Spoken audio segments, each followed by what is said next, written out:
Magandang araw, magandang hapon, magandang gabi sa ating mga kababayan sa iba't ibang panig ng bansang Pilipinas at sa iba't ibang panig ng mundong ibabaw.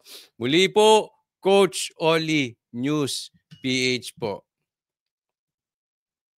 Bago tayo magsimula, paalala ko lang po, huwag niyo pong kakalimutan, i-like po agad itong video na ito. Tulong-tulong po tayo mga kapwa DDS, mga supporters ng mga Duterte, at syempre doon naman sa mga galit sa mga abusado ng gobyernong ito, kahit po kayo ay hindi DDS, magsama-sama na po tayo nang sa ganun ay maiparating natin ang ating dismaya sa gobyernong ito at tayo ay hindi lang nasa tabi na nananahimik at gaya nga ng ginawa ng INC na rally, kailangan tayo maglabas ng ating sama ng loob. At para alam nila na tayo ay nakabantay sa mga katarantaduhang ginagawa nila. So huwag pong kakalimutan, i-like nyo po itong video na ito. And sana doon sa mga hindi ko pa po subscriber, subscribe po Yan wag nyong kakalimutan. Coach Oli News PH. Nang sa ganoon, pagka meron akong ilalabas na video, sana ay masamahan nyo po ako agad at mapanood nyo ang aking mga videos. Ito po ang ating magiging topic for today. Ito pag-uusapan natin. Ito ang mga ulo ng balita. BBM na praning na naman. BBM praning ka talaga. Pinatawag mga senador. Pangalawa, pero si Lisa inisnab si Aimee. At si Aimee pinagtutulungan. Tinawag na sinungaling ni Chis Escudero. Grabe talagang binabakbakan nyo si Aimee Marcos magagalit yung mga Aimenatics dyan. May mga vloggers pa naman na mga bilib na bilib kay Aimee. Nako. Pang-apat, impeachment hindi umubra. Kaya naman, ididemanda na lang si BP Sara. At paninira sa mga Duterte, kay BP Sara, kay PRRD, hindi rin umubra. Kaya ang susunod nilang sisirain, Davao. Mag-iingat po sa ating mga kababayan sa Davao. You are next sa listahan ng mga buwaya sa bansang Pilipinas. Ayan, hindi na po natin pagtatagalin. Dediretso na po tayo agad sa topic dahil kay Coach Oli, ang bida ay ang balita. Ito. Simulan natin. Sa isang mangga. Ito si Aimee. Hindi raw imbitado. Hindi raw invited si Senator Aimee Marcos sa pagtitipon ng mga senador kasama si Pangulong Bongbong Marcos. Giit ng ilang dumalo, chillax dinner lang ang nangyari at wala namang napag-usapang politika. Naniniwala kayo doon? Tanong ko sa inyo mga manonood. Bigla-bigla, pagkatapos ng rally ng INC, nagkaroon ng chillax dinner. Di ba nangyari na yan before? Nagkaroon ng malaking problema. Tapos, nagpatawag ng senador. Ngayon, ganun din. Yung dati, ay kung aking naalala, nagkapalitan ng liderato. Diyan sa Senate, nagpatawag. Ngayon, ganyan din ang nangyayari. Binobola na naman tayo na itong mga ito. Kinabahan, napraning na. Dahan-dahan lang, Marcos. Baka anong mangyari sa'yo? Napapraning ka Frontline ng balitang yan, si Mayan Los Baños. Kasamang naghapunan nitong Lunes sina Pangulong Bongbong Marcos at First Lady Liza Araneta Marcos ang 18 senador at kanilang mga asawa sa Bahay Pangulo sa Malacanang. Ibinahagi ng First Lady ang mga retratong yan sa kanyang mga social media account. Catch-up dinner daw yan. Teka muna ha. Catch-up dinner lang. Had a lovely time, sabi ni Lisa. Catching up with our senators and their spouses as we welcome the new year together. Lisa, ako payo ko lang First Lady Lisa Marcos. Pag kasama nila yung mga asawa nila, iiwasan mo po si Heart. Huwag kang tatabi. Iwasan mo ayan ka na naman eh. Tumabi-tabi ka pa kay Heart. Tapos, papa-edit mo yung picture mo para lumiit yung braso mo. Pahihirapan mo yung editor mo. Yung editor mo, parang mahina rin mag-edit. Pambira, oh. Huwag ka nagtatatabi masyado sa magaganda. May mga pangit naman dyan eh. Doon ka tumabi sa mga asawa nilang yung hindi, wag naman natin sabing pangit. Yung hindi kagandahan. Wala namang pangit na ginawaan Diyos eh. Yung hindi kagandahan. So, iwas-iwasan mo yan sila, Heart at sino pa ba, no? Huwag kang nagtatatabi. Lalo na yung mga payatang braso. Ay, naku, pambira. Ma'am Lisa, medyo tumabi ka ron sa mga malulusog. O yung mga healthy. Yung mga napabayaan sa kusina, doon ka tumabi. Yung malalaki braso. Nang hindi mo pinaliliit, hindi pinaliliit ng editor mo yung braso mo. Okay? So, wag na. Iwas-iwasan mo si Heart. Bilang pagsalubong sa bagong taon. Kapansin-pansing wala sa litrato ang ate ni PBBM na si Senator Amy Marcos. Anya, hindi siya dumalo dahil hindi naman daw siya invited. Isa pang tanong ko sa inyo. Kayo ba naniniwala na hindi imbitado si Amy Marcos? Or drama na naman nila ito na kunwari, to si Amy ay hindi maka-Marcos. Kahit siya ay Marcos. At siya ay maka-Duterte. Di ba? Good cop, bad cop na naman kayo? Ewan ko, kanya-kanya yan. Yung iba naman, ang sasabihin nila dyan, talaga merong sigalot na between Marcos and Amy. No? Yan yung mga talaga may away ang dalawa. At alam naman natin na ang talagang controversial ngayon ay may away ito si Ivy at saka si Lisa. No? Pero it's up to you guys. Pero parang sa tingin ko medyo drama ito. Drama na hindi siya imbitado. Good cop, bad cop na naman.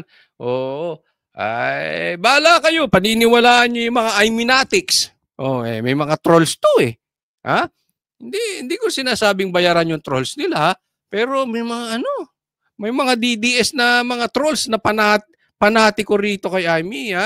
So, ingat-ingat lang po. Basta ako, as far as I know, Marcos ito. Ako? Ayaw ko na sa Marcos. Wala raw tampo ang senadora. Hindi rin naman daw kasi siya mahilig sa mga sosyalan. Hindi mahilig sa sosyalan? Hindi ka mahilig sa party-party, Amy? Ako, tanong lang. Doon sa mga Iminatics, doon sa mga trolls mo na lagi kang pinagtatanggol. Ikaw ba ready rin magpa-drug test? Tanong lang yun. Anong connection yun? Siyempre, sosyalan eh. Yung iba, kanya-kanya tayo ng ibig sabihin ng sosyalan. Yung iba, sosyalan nila, nagra-ride ng motor. Yung iba, ng sosyalan nila, party-party. Yung iba, sosyalan nila, Coca-Cola. Di ba? Well, hindi natin pinagbibintangan si Senator Amy. Nagtatanong lang tayo, lalo na dun sa mga Iminatics na mga trolls, yung mga sumusuporta sa kanya. Ready kaya si Amy magpa-drug test? Hilig sa mga sosyalan. Wala rin sa catch-up dinner ang mga kilalang kaalyado ng mga Duterte na sina Senator Bongo, Senator Bato de la Rosa, bagamat present naman si Senator Robin. Yun, tama. Sa akin, okay lang na nandyan si Senator Robin. Para mangilag. Kasi, eto, kahit anong mangyari, kahit na anong pang-iinsulto, sabihin nyo kay Senator Robin Padilla, nasa sa inyo yan. Basta as far as I know, kung merong solidong Duterte, eto si Robin Padilla. Hindi nito tatraydorin ang mga Duterte. That's 1,000% sure. Maganda na nandiyan din si Robin. Para kung may usapan. Di ba? Madidinig niya. Hindi ko sinasabing espiya si Robin, pero pwede na rin. Hindi, di ba? Di ba? Minsan may ganyan sa grupo, di ba? Merong ganyan sa grupo yung iba ng iba ng lakad. Pag andyan siya, hindi kayo makapagsalita. Ganyan, posible. Kaya good, para sa akin, good din andyan si Senator Robin Padilla. Wala rin si Senator Risa Hontiveros, habang si Senator Grace Wag na yung si Ontiveros. Ano na, wala na pakinabang yun. Walang bilang yun. Kay Dilaw si Ontiveros, kay Pula si Ontiveros, walang bilang yun. Hindi nga mananalo ng ano yun eh. Nang debate yung kay Pastor Kibuloy, aamunin ni Pastor Kibuloy yan, tinan mo, ng debate. po present daw sa dinner pero wala sa picture dahil na late siya. Ayon naman kay Senate President Chis Escudero, ang pagkakaalam niya, lahat ng senador ay imbitado sa Ay, sabi ni Cheese, yung waiter, yung Senate President, pambihira. Ang tindi ng waiter mo, Lisa, sosyal ka, ha?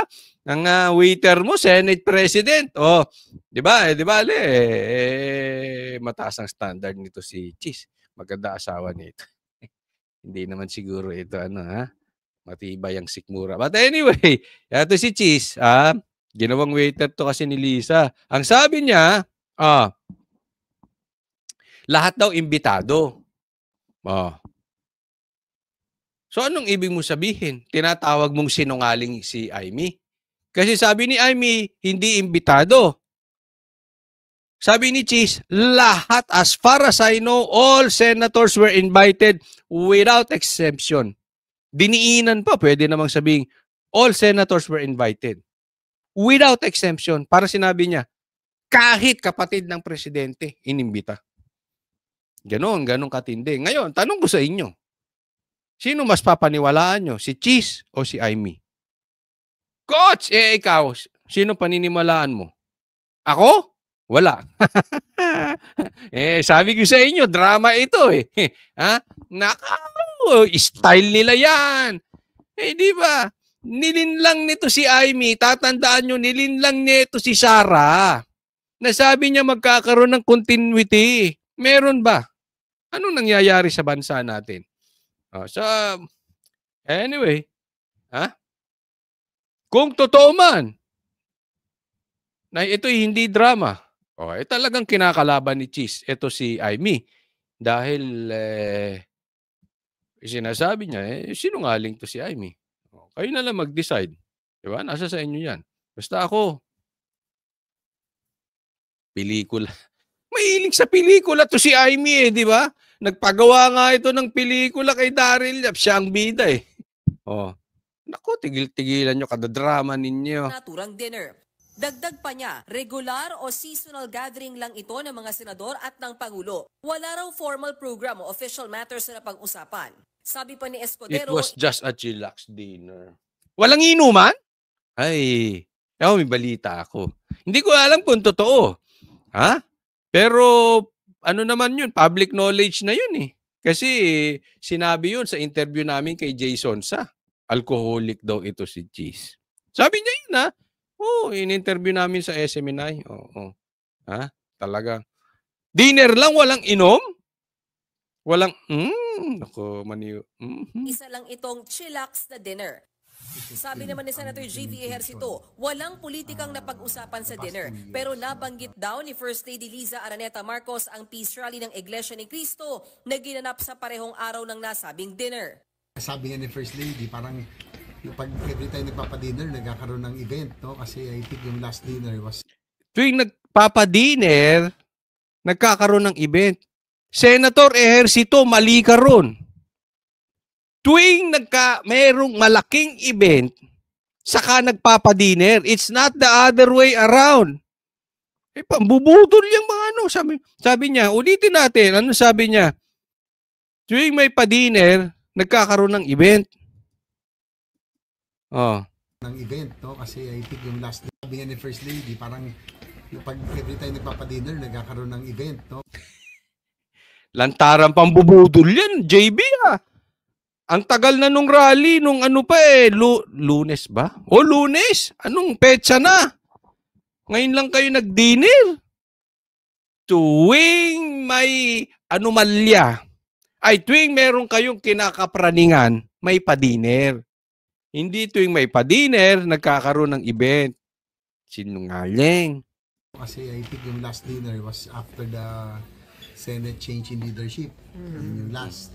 Tapos ngayon naman may kasabay nung INC rally. Hindi kasabay. But anyway, baka style talaga nila yan. Huwag na natin pagtalunan sinong nauna. Ang importante ito. Basta kailangan ng loyalty check. Ako, as far as I'm concerned, loyalty check yan.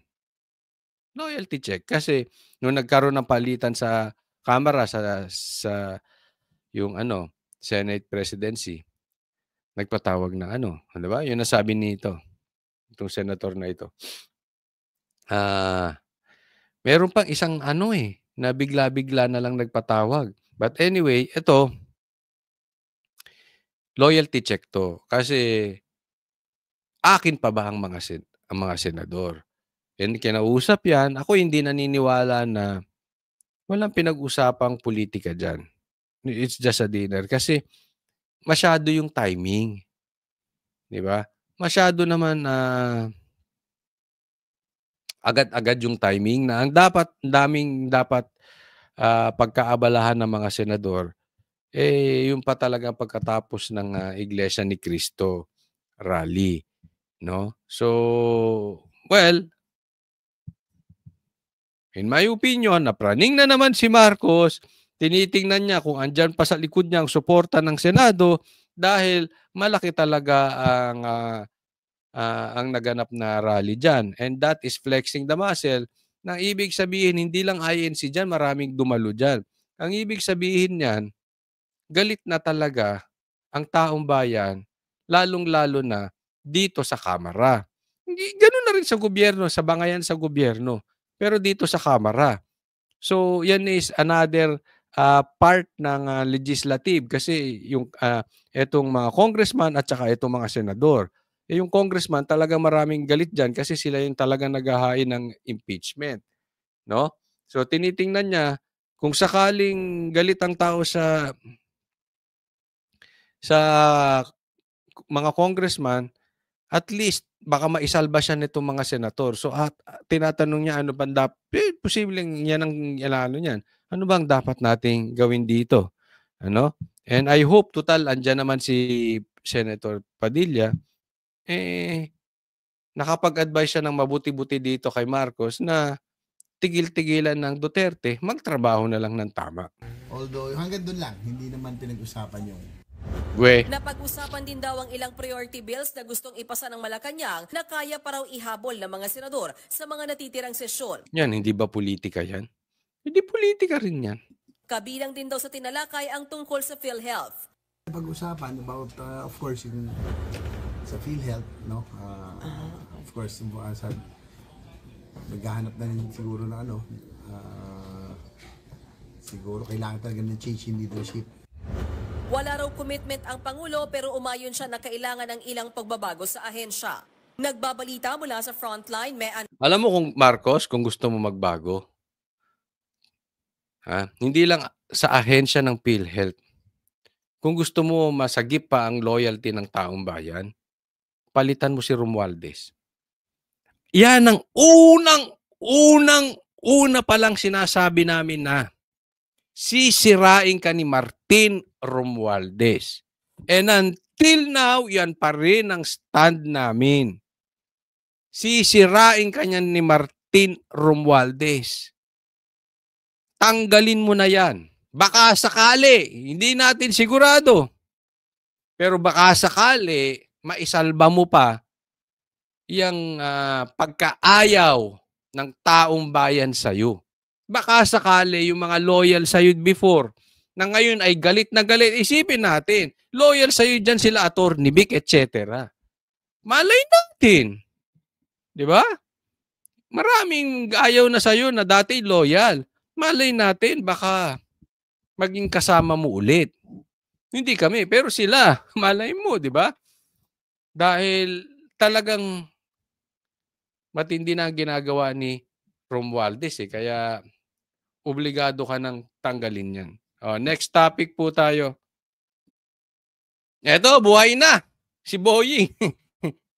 Naalala nyo before, Araw-araw ang press ko nito si Boying eh. Siya ang bida ng balita. Biglang nawala at di umano'y nagkasakit ito. Ngayon nga nangingitim na eh. Tingnan nyo kulay. Para na siyang si Torre. But anyway, hindi naman problema yung maitim kasi maitim din ako eh. Black is beautiful. Basta wag lang sakit. Basta importante yung maitim ka lang na natural. Di ba? Ayan, wala masama dyan. No? Pero nawala ito eh. Di ba? Ang ngayon, pa-press-con ka na ulit. Baka mamaya, atakihin ka dyan. Kalma lang. Ayaw mo, may spokesperson ka naman. Ayaw mo na siya magsalita. O, pakinggan natin. Sasabihin nito si Boying. Sundot lang, yung kay BP Sara, do you have any updates on that? No, ang pinag-uusapan dito kay BP Sara o kaso posibleng isampa ng NBI kay Vice President Sara Duterte. I was talking to Director Santiago this morning.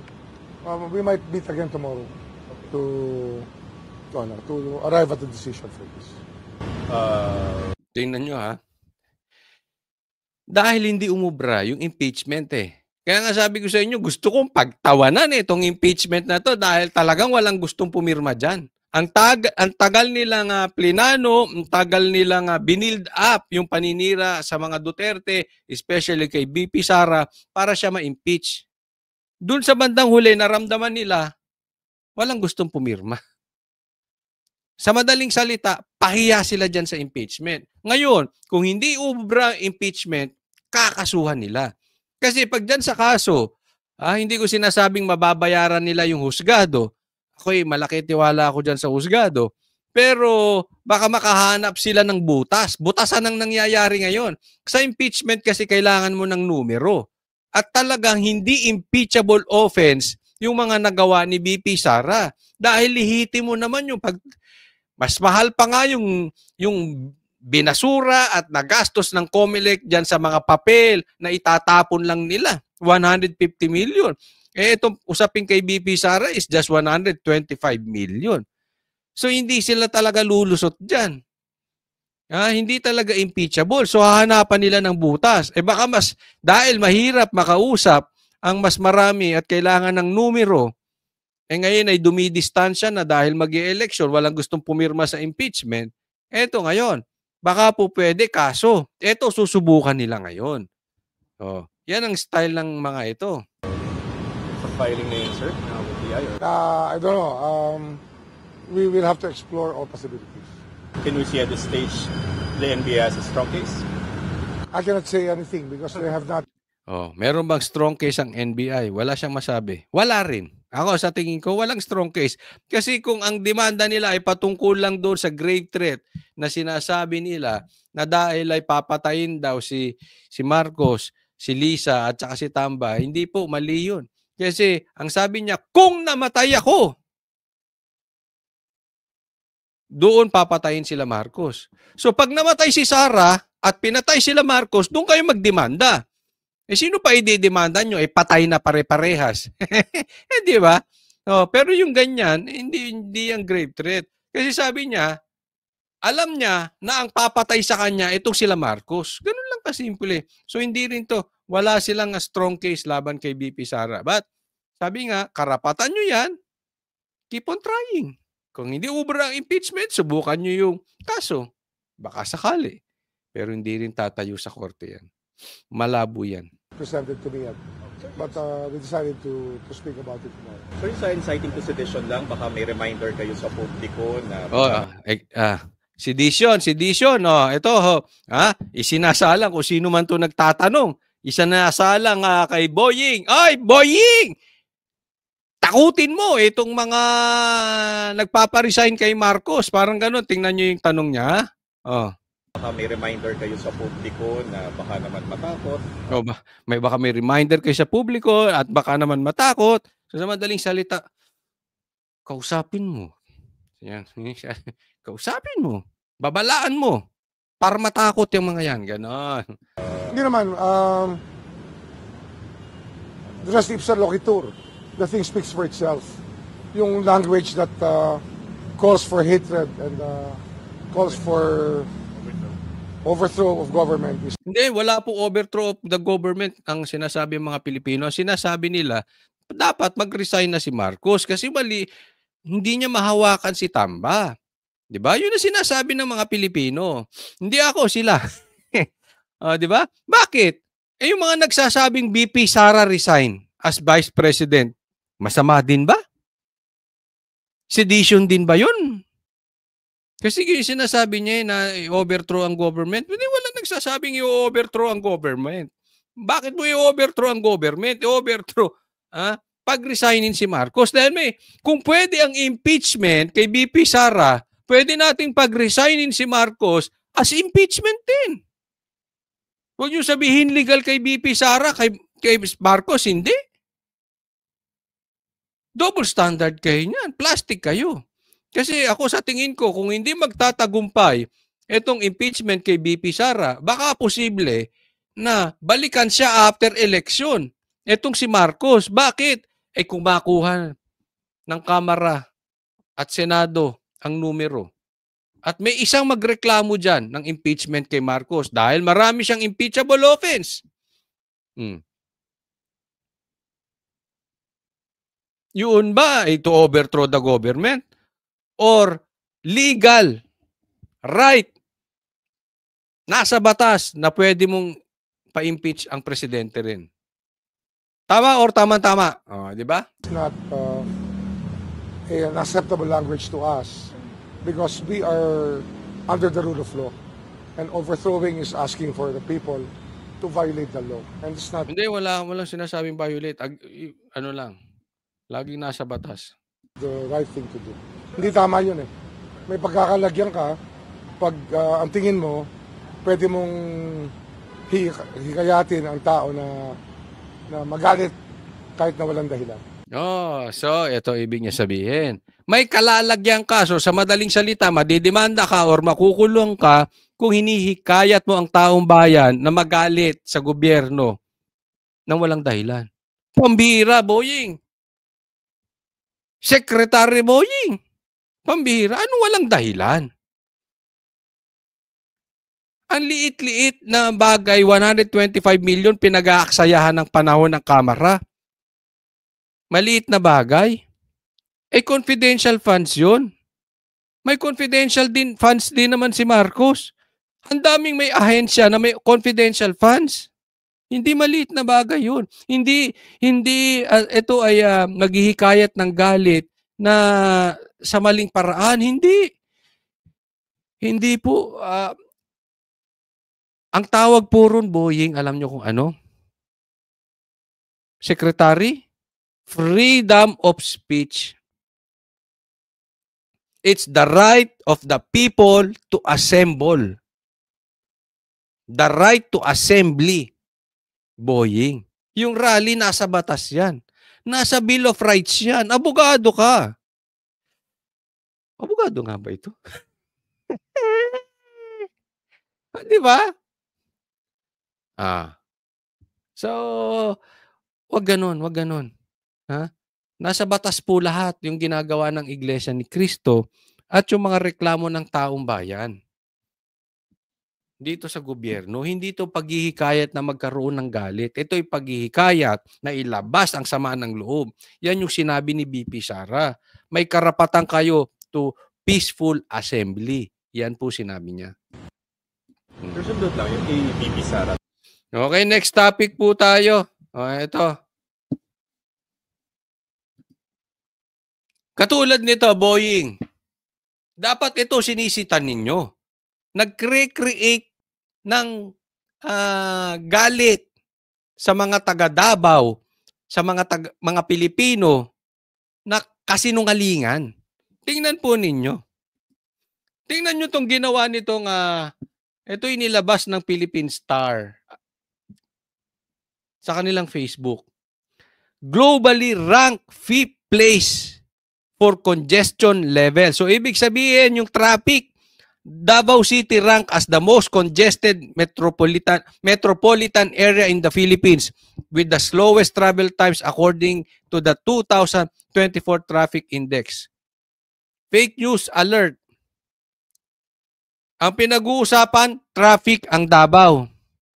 Ang picture, EDSA.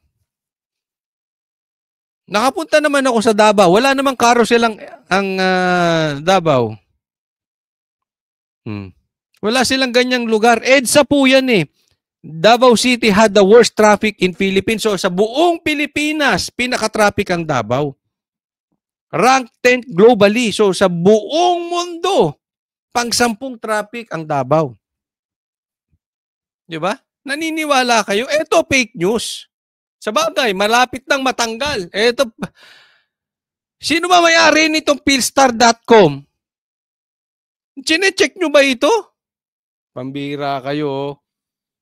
Davao, dahil hindi umubra ang paninira nila sa Duterte, dahil hindi umubra ang paninira nila kay Vice President Sara Duterte at kay Rodrigo Roa Duterte, kayo ang isusunod. Lahat ng kadikit. Alam nyo, before, meron nagkwento sa akin. Dating sekretary po ito. Sabi niya, pag ikaw ay napunta lang sa Davao, nagagalit ang Malacanang. Nai-insecure. Ba't kayo nagpunta ng Davao? May mga galit talaga sa Davao. Insecure sa Davao. Kaya nga lahat ng dikit sa Duterte, binabakbakan.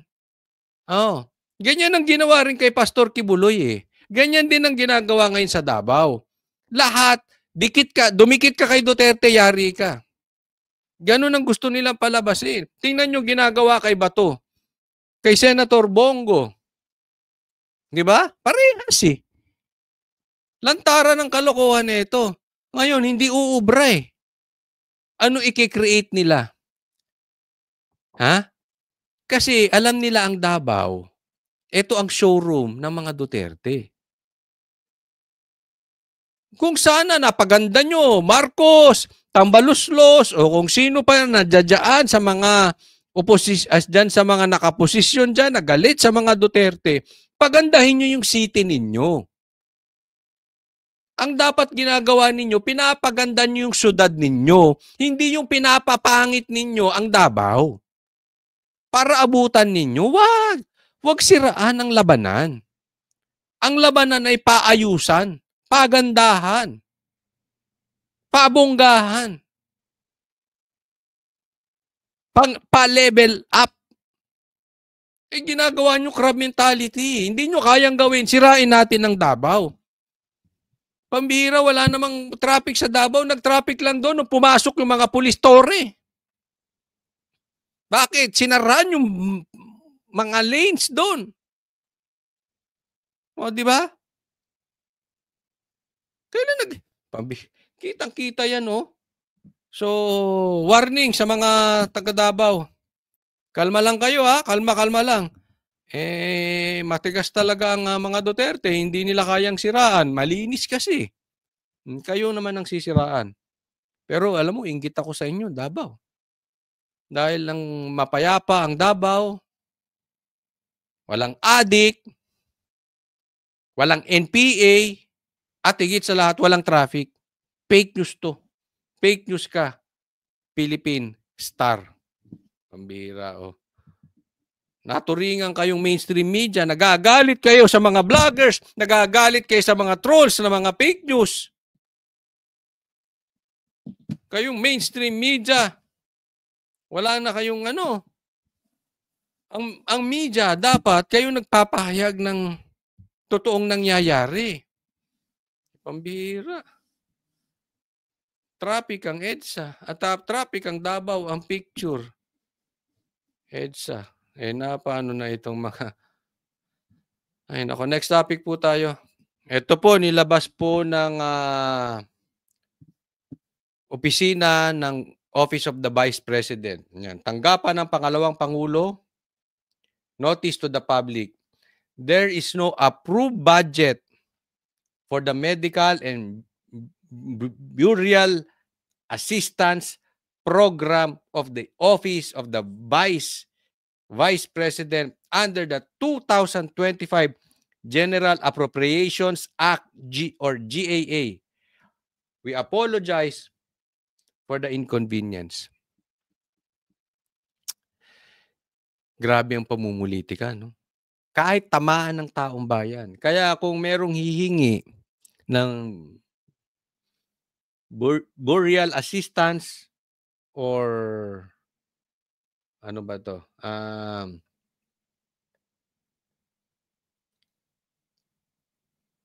Or medical assistance sa Office of the Vice President, humingi po kayo kay Marcos sa Office of the President or sa House Speaker. Humingi kayo kay Martin. Kasi talagang dahil sa ka-insecurean nila, dahil sa inggit nila kay BP Sara, hindi baling maapektuhan ng mga Pilipino, hindi binigyan ng budget. So wala tayong magagawa dyan. Di ba? Anong ibibigay ng pag may humingi ng tulong kay BP Sara patungkol sa pagpapalibing or patungkol sa kung may mga sakit? Wala. So paalala po sa publiko, hinayaan ng gobyernong ito si BP Sara at kung kayo ay magkakasakit at kayo ay may ipapalibing, wag po kayo sa opisina ni BP Sara pumunta. Ang puntahan nyo ang opisina ni Marcos or ang opisina ni Saldico. Ay, ni Saldico. Wala na pala si Saldico. Ni Martin or ang opisina ni Kiambao. O sila na dyan. Nako, tinanggal ang demonyo, nagpalit ng demonyita. Isos! Mamira.